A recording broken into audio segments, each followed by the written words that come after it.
আসসালামু আলাইকুম বন্ধুরা, আশা করি আপনারা সকলে সুস্থ আছেন। বন্ধুরা, আপনারা নিশ্চয়ই অবগত আছেন যে সাম্প্রতিক সময়ে ভারতের যেই মণিপুর রাজ্য রয়েছে, সেই মণিপুর রাজ্যে কিন্তু বর্তমানে যেটাকে সেভেন সিস্টার নাম দেওয়া হয়েছে। তো এই সেভেন সিস্টারে আপনারা জানেন যে সাম্প্রতিক সময়ে কিন্তু অনেক সমস্যা অথবা এক কথায় আপনারা বলতে পারেন যে বিভিন্ন দ্বন্দ্ব বা সহিংসতা কিন্তু অব্যাহত রয়েছে। ঠিক এর মাঝে ভারত সরকার কিন্তু সেখানে ৩৭,০০০ সেনাবাহিনী সহ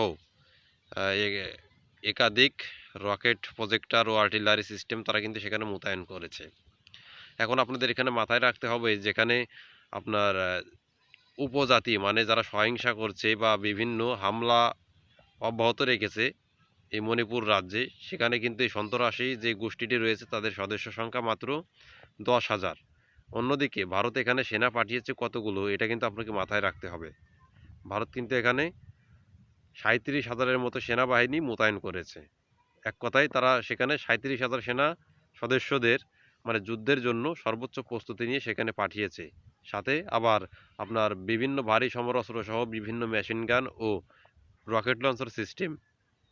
আপনারা জানেন যে প্রত্যেক মিনিটে কিন্তু ১২ থেকে ১৩-১৪টি টার্গেটে আপনার কিন্তু এই রকেট লঞ্চার সিস্টেম ফায়ার করতে পারে।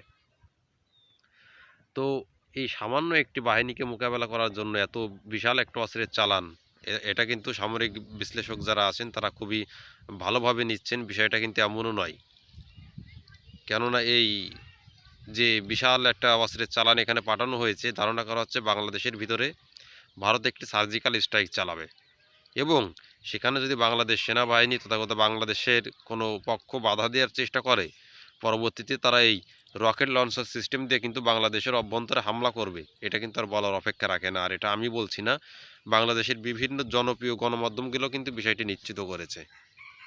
এখন দেখা যাক, আপনি তৈরি থাকেন। হয়তোবা রাতারাত বা কোনো এক সকালে উঠে ঘুম থেকে উঠে নিউজ পাবেন চট্টগ্রাম বা সিলেট সীমান্তে হামলা চালিয়েছে ভারত এবং সেখানে প্রচুর ক্ষয়ক্ষতি হয়েছে বাংলাদেশের। তো এমন একটা নিউজ পাওয়ার জন্য কিন্তু আপনারা সকলে সবসময় তৈরি থাকবেন। প্রতিনিয়ত এই নিউজগুলো আপনাদের সামনে আমি জানানোর চেষ্টা করব। ততক্ষণে সবাই ভালো থাকবেন, সুস্থ থাকবেন, আমাদের সাথে থাকবেন, সেই প্রত্যাশা করে আমরা